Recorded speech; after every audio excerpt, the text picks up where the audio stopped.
Hello everyone, and welcome back to Game Easy, Roll Good.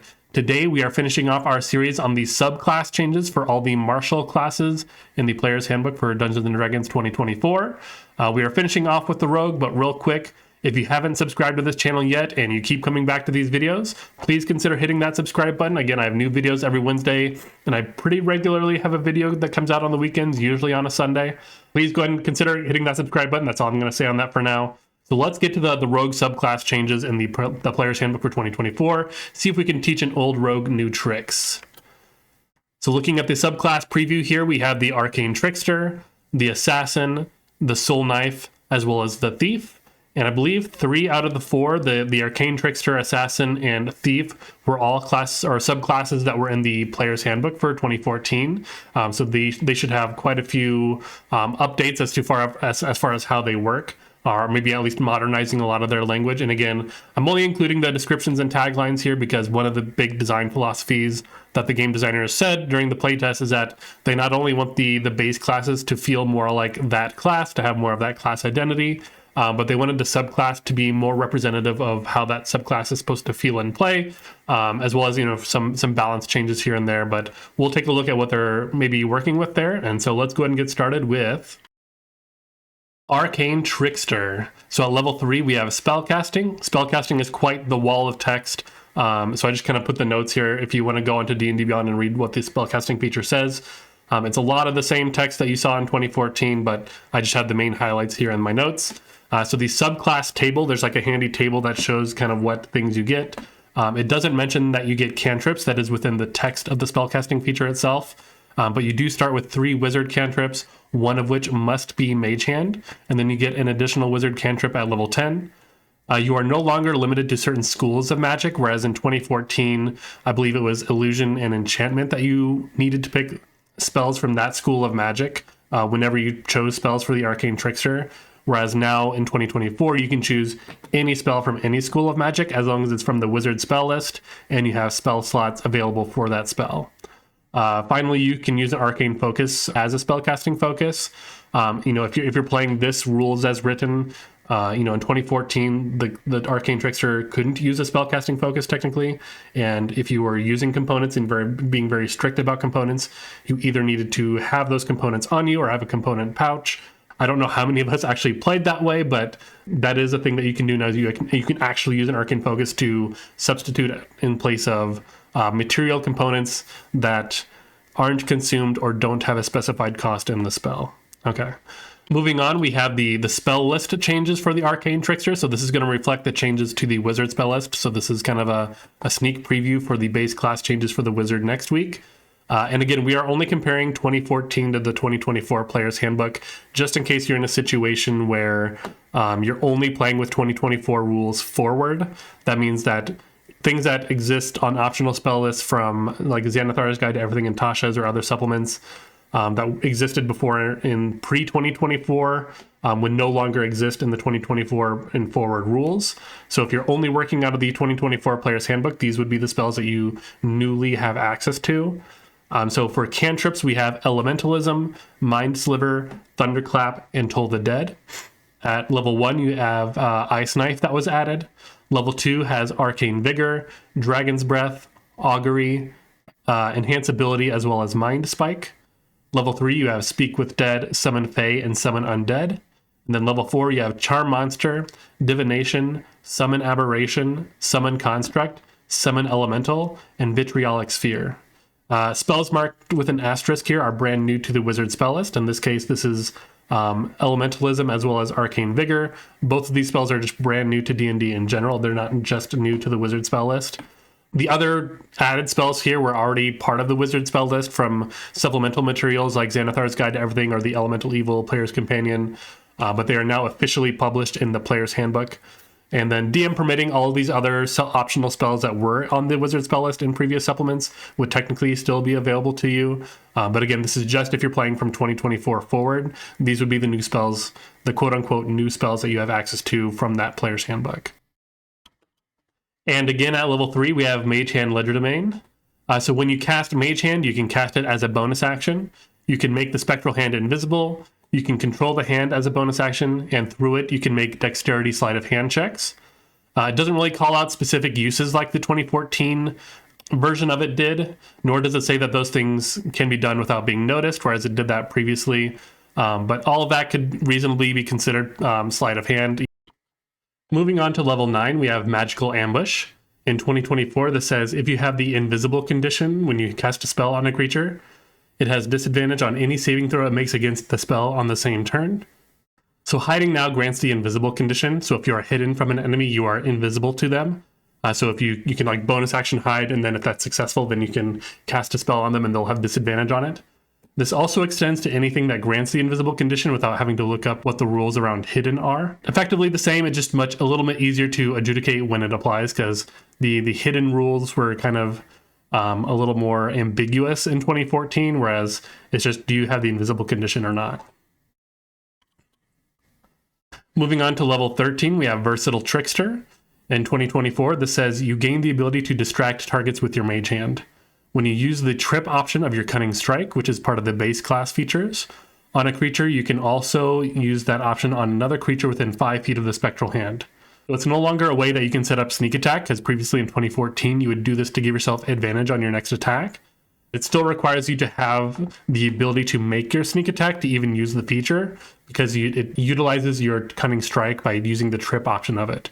However, when you are able to use it, it does give you the ability to knock up to 2 large or smaller creatures prone in one go while only sacrificing 1d6 from your sneak attack. There's no extra action required. You don't have to use your bonus action or nothing else.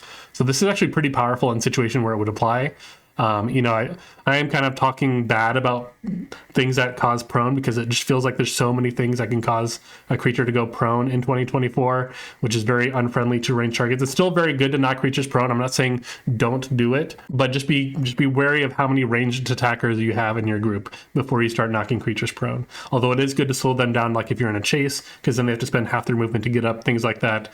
But this is still a very, very powerful feature, because I don't think there's any other martial ability that allows you to knock 2 creatures prone, aside from like spells like the Yolanda's Regal Presence and things like that. Moving on to level 17, we have the capstone for the Arcane Trickster Rogue, the Spell Thief. It says, immediately after a creature casts a spell that targets you or includes you in its area of effect, you can take a reaction to force a creature to make an intelligence saving throw. The DC equals your spell save DC. On a failed save, you negate the spell's effect against you, and you steal the knowledge of the spell if it is at least level 1 and of a level you can cast. It doesn't need to be a wizard spell. For the next 8 hours, you have the spell prepared. The creature can't cast it until the 8 hours have passed. So once you steal a spell with this feature, you can't use this feature again until you finish a long rest. So the saving throw must be intelligence. That's one of the big changes here from, whereas previously it used the creatures spellcasting modifier, so they were just much more likely to make that saving throw because it's using their best spellcasting modifier. So not specifically an intelligence saving throw, which is, most of the time I think wisdom is one of the most powerful. I think intelligence of the mental stats might be the least common saving throw proficiency. I'd have to double check on that, but this is overall pretty powerful capstone feature. It is nice to be able to steal a spell. It does need to be level 4 or lower because you don't have access to higher level spells than that. But that's still pretty good. Like, there are very powerful level 4 spells, and if you're fighting a higher level caster that has higher level spells, or at least, or even just another half caster, sort of like paladin, whatever, if they try to hit you or put you in an area of effect of one of their 4th level spells, and you use the reaction to have them make the saving throw and then steal their spell, then they can't use their level 4 spell slots for that spell anymore. So you can lock them out of a spell. It's kind of like a weird counterspell. Notably, this feature does only prevent you from being affected by the spell. If it's an area of effect and your allies are included, if they fail this saving throw, you are the one that doesn't take any damage, but still a very good feature. Moving on to the Assassin, at level 3, we have Assassinate. It says initiative, you have advantage on initiative rolls, and then surprising strikes. During the first round of each combat, you have advantage on attack rolls against any creature that hasn't taken a turn. If your sneak attack hits any target during that round, the target takes extra damage of the weapon's type equal to your rogue level. So advantage on initiative is always good, and it also sets you up, you're more likely to be set up properly for surprising strikes. Surprised is no longer a condition, so the old text is relevant where it says any hit you score on a creature that is surprised in 2014 is a critical hit. Surprise is no longer a thing. I mean, surprised is a thing where if you surprise a group of enemies, they just have disadvantage on their initiative. I think this also breaks up the value of multi-classing into assassin. You know, there was always that the fighter, gloomstalker, assassin build that would have 3 attacks or have a bunch of attacks on the first round of combat, have advantage on it, and if they were surprised and they had critical hits on all of those attacks, you could get up to like 8 attacks on round 1 with action surge or something crazy. That doesn't really work as well now with the new assassin, basically because you're no longer guaranteed critical hits, and the extra damage is not only tied to the sneak attack, which can only happen once per turn, but also the damage is scaling with your rogue level. And so if you're only level 3, I mean, 3 more damage is 3 more damage, but it's nothing to really write home about if it's only once per turn. Again, at level 3, we have Assassin's Tools. In 2024, it says you gain a Disguise Kit and Poisoner's Kit, and you have proficiency with them. So in 2014, this previously just gave you proficiency in Disguise Kit and Poisoner's Kit. But now you just get the kits for free in addition to having proficiency with them. So that's kind of funny because if you hit level 3 and you're kind of in the middle of nowhere, you're just kind of like, oh, look what I found, right? So I don't know where you get them from, but you suddenly have them. This also means that if you know that you're going into Assassin, you don't need to include these in your adventuring gear with whatever you get at level 1. If you spend your gold on them or whatever it is, because you know you're going to get them at level 3. Moving on to the level 9 feature, we have Infiltration Expertise. In 2024, this has Masterful Mimicry. You can unerringly mimic another person's speech, handwriting, or both if you have spent at least 1 hour studying them. You also have Roving Aim. Your speed isn't reduced to 0 by using Steady Aim. So Steady Aim was a base class feature. It was originally an optional feature from, I think it was Tasha's Cauldron of Everything, where you could use your bonus action to give yourself advantage on your next attack, but you couldn't move either before or after that attack. So this basically just removes that speed reduction requirement, so you can basically use a bonus action to give yourself advantage on your next attack and then still move using Steady Aim. This may be technically weaker than the old version, but it's much easier to pull off as far as the Masterful Mimicry goes. Previously you had to spend 7 days and a bunch of gold to essentially create a new identity for yourself, whereas now you can just mimic another person because that's more likely what you're trying to do to get close to either your target or someone close to them. So you just have to spend 1 hour studying them. So if you have some like downtime during the end of a day, if you want to go like do a stakeout and watch that person for an hour, you can kind of do that, and then you can mimic their speech and handwriting and everything like that. So I think both of these features are pretty good. I think overall this is a very positive change to this feature. At level 13, we have Envenom Weapons. It says when you use the poison option of your Cunning Strike, the target also takes 2d6 poison damage whenever it fails the saving throw. This damage ignores resistance to poison damage. This is a brand new feature. The 2014 version of this feature was an imposter. It was very similar to the mimic speech of the previous feature that we had for the rogue at level 9. As I've been saying with pretty much every poison related feature for the classes, this is going to heavily rely on how ubiquitous poison immunities are within the monster manual in 2025, and how much, like, what the distribution of Constitution saving throws, because it's the most common saving throw, I believe, for monsters in the 2024 or 2014 monster manual. Under the current monster design, this will be very hard to use against a large number of enemies because, again, the problem with poison is never that so many things are resistant to it, is that so many things are immune to it. There are far more things that are immune to poison than are resistant to poison, which is not the way it is for pretty much every other condition or every other damage type. Moving on to the level 17 feature, we have, this is the capstone for the assassin. We have Death Strike. In 2024, it says, when you hit with your sneak attack on the first round of combat, the target must succeed on a Constitution saving throw, DC 8 plus your Dexterity modifier and proficiency bonus, or the attack's damage is doubled against that target. So the main change here is that they don't need to be surprised anymore. So this is going to be much more usable once you get this feature, because you're not trying to get surprised against everyone all the time. So you are guaranteed to hopefully get this on your first round of combat if you can set up your sneak attack. So I think this is overall a benefit. Again, Constitution saving throws are usually pretty good, especially against the more powerful enemies, the bigger enemies. But when it pulls off, it's going to feel really, really good.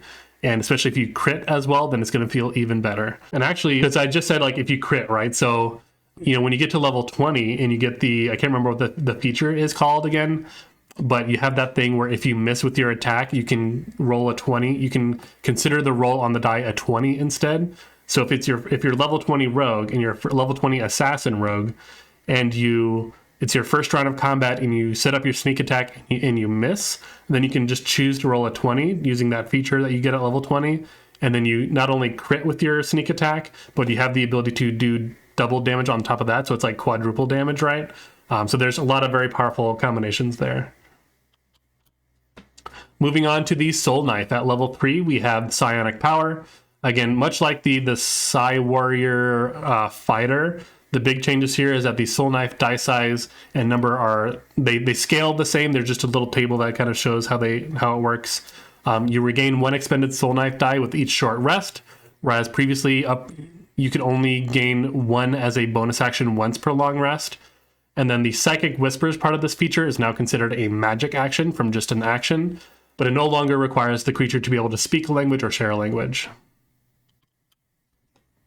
Again, at level 3, we have Psychic Blades. So in 2024, this says whenever you take the attack action or make an opportunity attack, you can manifest a Psychic Blade in your free hand and make the attack with that blade. The Magic Blade has the following traits. Its weapon category is simple and melee. The damage on hit is 1d6 plus the ability modifier used for the attack roll. So this is just to say if like you're using the True Strike cantrip where it uses your spellcasting modifier, that it would use your intelligence or whatever spellcasting modifier you chose. The properties are Finesse and Thrown with a minimum range of 60 feet and a maximum range of 120 feet, and it has the Vex Mastery. The blade vanishes immediately after it hits or misses the target, and it leaves no mark if it deals damage. After you attack with the blade on your turn, you can make a melee or ranged attack with a second Psychic Blade as a bonus action on the same turn if your other hand is free to create it. So you do have to specifically have 2 free hands to be able to use this. The damage die of this bonus attack is 1d4 instead of 1d6. So the big changes here is that it now has a long range, whereas in 2014, it just had a range of 60 feet and no long range. Notably, you do have disadvantage beyond 60 feet unless you have the sharpshooter feat. And then the other change here is that it has the Vex Mastery, and specifically it says that you can use this property and it doesn't count against the number of properties you can use with this weapon mastery. So the rogue gets 2 masteries at level 1, and then basically the mastery for this weapon doesn't count against the number of masteries you know. Moving on to level 9, we have Soul Blades. So the homing strikes in 2024, it says if you make an attack roll with your Psychic Blade and miss the target, you can roll 1 psionic energy die and add the number rolled to the attack roll. If this causes the attack to hit, the die is expended. So basically if you miss, then the die isn't expended. Psychic Teleportation, as a bonus action, you manifest a Psychic Blade, expend 1 psionic energy die and roll it, and throw the blade at an unoccupied space you can see up to a number of feet away equal to 10 times the number rolled. You then teleport to that space and the blade vanishes. So this is basically just a teleport by throwing a blade to somewhere within at the minimum of 10 feet, and then you can teleport to that space. So overall, there's no actual changes to these. There's maybe just some slight wording changes, but overall, it works exactly the same. At level 13, we have Psychic Veil. In 2024, this says, as a magic action, you gain the invisible condition for 1 hour, or until you dismiss this effect, no action required. This invisibility ends early after you deal damage to a creature or if you force a creature to make a saving throw. Once you use this feature, you can't do so until you finish a long rest. Unless you spend a psionic energy die, no action required to restore your use of it. So the big change here, or the only change here, is that it's now a magic action from a regular action. So if there's any feature that you're trying to use, or if you're under any condition that doesn't allow you to use magic actions, then you would no longer be able to use this feature under that condition. Finally, at level 17 for the capstone for the Soul Knife, we have Psychic Veil. When you use your Psychic Blades to deal sneak attack damage to a creature, you can force that target to make a Wisdom saving throw, DC 8 plus your Dexterity and Proficiency bonus. If the save fails, the target has the stunned condition for 1 minute. The stunned target repeats the save at the end of each of its turns, ending the effect on itself on a success. Once you use this feature, you can't do so again until you finish a long rest. Unless you spend 3 psionic energy die, no action required to restore your use of it. This is, again, effectively unchanged. It is a Wisdom saving throw. This is still a pretty good feature. Again, stunned is a very powerful condition, even though creatures can move while stunned now for some reason. But if you do stun a target, it is very powerful. And again, you can refresh your use of it. Not bad if you're ever playing a high-level soul knife. Finally, moving on to the Thief. So at level 3, the Thief has fast hands. As a bonus action, you can do one of the following. Sleight of hand. Make a dexterity sleight of hand check to pick a lock or disarm a trap with thieves' tools or to pick a pocket. Use an object. Take the utilize action or take the magic action to use a magic item that requires an action. So this is still a bonus action, although it's technically not part of your cunning action. It doesn't really make a difference. It's still effectively the same. This is essentially on-demand advantage if you're proficient in both sleight of hand and thieves' tools. So if you need to disarm something or pick a lock in combat, you can do that as a bonus action. If you're proficient in both thieves' tools and sleight of hand, then you just have advantage on that attempt. And also, many of the mundane items in the adventuring gear officially use the utilize action, whereas previously this was the use an object interaction. Again, this is effectively no different than 2014. It just specifically has the wording for it has changed. It now extends to magic actions to activate magic items, though you still need to qualify to use those magic items, but this makes the Thief very, very good at using things like spell scrolls or just other magic items that don't have a spellcasting prerequisite. They can basically cast multiple leveled spells in a turn if they're casting them from magic items, because they can use both their action and their bonus action to pull that off. Again, at level 3, we have second story work. Climber, you gain climb speed equal to your speed. Jumper, you determine your jump distance using your dexterity instead of your strength. This is effectively the same. Notably, the grappling hook in the adventuring gear uses the utilize action, so that means that you can throw that grappling hook with your bonus action, and then you have a climb speed, so that you can climb up the grappling hook really quick in combat. So that's a very powerful kind of mobility tool that you can do in combat. Moving on to level 9, we have Supreme Sneak. You gain the following Cunning Strike option. So this is the only subclass that I think it's its own specific Cunning Strike option. If you have the Hide Actions Invisible condition, this attack doesn't end that condition on you if you end your turn behind 3/4 cover or total cover. This actually pairs very nicely with the Skulker feat, which allows you to not reveal yourself from hidden regardless of whether you hit or miss, provided that you have sneak attack. So this is definitely much more powerful than it was in 2014, where it says you have advantage on dexterity stealth check if you move no more than half your speed on the same turn. Again, your ability to remain invisible or hidden in this case is very, very powerful. I think of all the Cunning Strike options, I could see this one being something that I use almost every turn if I'm not doing anything else, if I have the ability to hide and behind 3/4 cover or more. At level 13, we have Use Magic Device. In 2024, it starts off by saying Attunement. You can attune up to 4 magic items at once. And then Charges. Whenever you use a magic item property that expends charges, roll 1d6. On a roll of 6, you use the property without expending the charges. And Scrolls. You can use any spell scroll using Intelligence as your spellcasting ability for the spell. If the spell has a cantrip or a level 1 spell, you can cast it reliably. If the scroll contains a higher level spell, you must first succeed on an Intelligence Arcana check, DC 10 plus the spell's level. On a successful check, you can cast the spell from the scroll. On a failed check, the scroll disintegrates. So you do lose the ability to ignore the requirements for magic items, which does hurt a little bit because there are a lot of powerful spell casting magic items that require you to have the spell casting feature, which technically you could get by just dipping a level into a spell casting class. But as the Thief Rogue alone, you don't have that ability.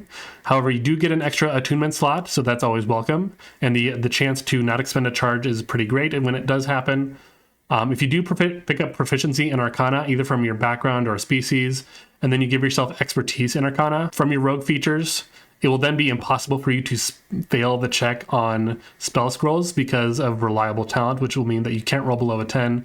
And then by this level, you already have you're level 13, so I think you have your +5 to your proficiency. So you have even if you have a -1 to intelligence, you'll still have +9 to Arcana, which means that you can't roll below a 19, and you can't cast higher level spells than 9, so you can cast every spell scroll no matter what. Moving on to the capstone for the Thief at level 17, we have Thief's Reflexes. You can take 2 turns during your first round of any combat. You take your first turn at normal initiative and your second turn at your initiative -10. This is now usable even if you're surprised at the beginning of combat because, again, the surprise condition doesn't exist anymore. So if you are surprised at the beginning of combat, you just have disadvantage on initiative.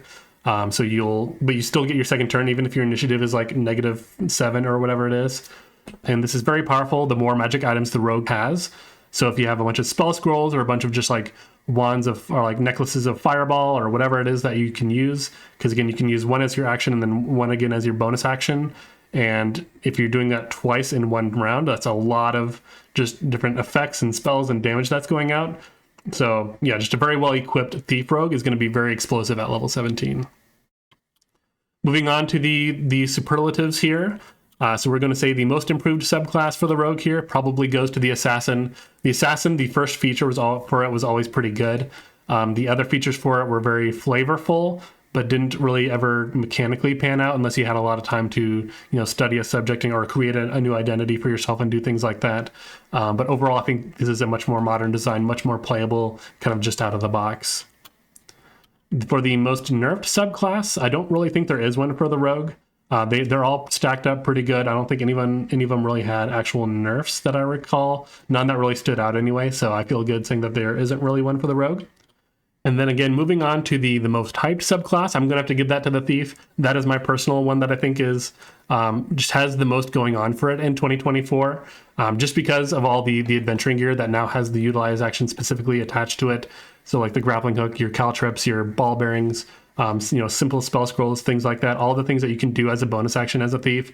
If you like kind of playing that kind of Rogue where you're just kind of doing all these little things and then doing your sneak attack as your action, I think it's going to be a lot of fun to play a Thief in 2024. So let me know what you think in those comments. So which subclass in 2024 for the Rogue is your favorite? If you've been able to play some one-shots or start a new campaign at a higher level with the updated classes for Rogue, how's that going for you? Tell me about that.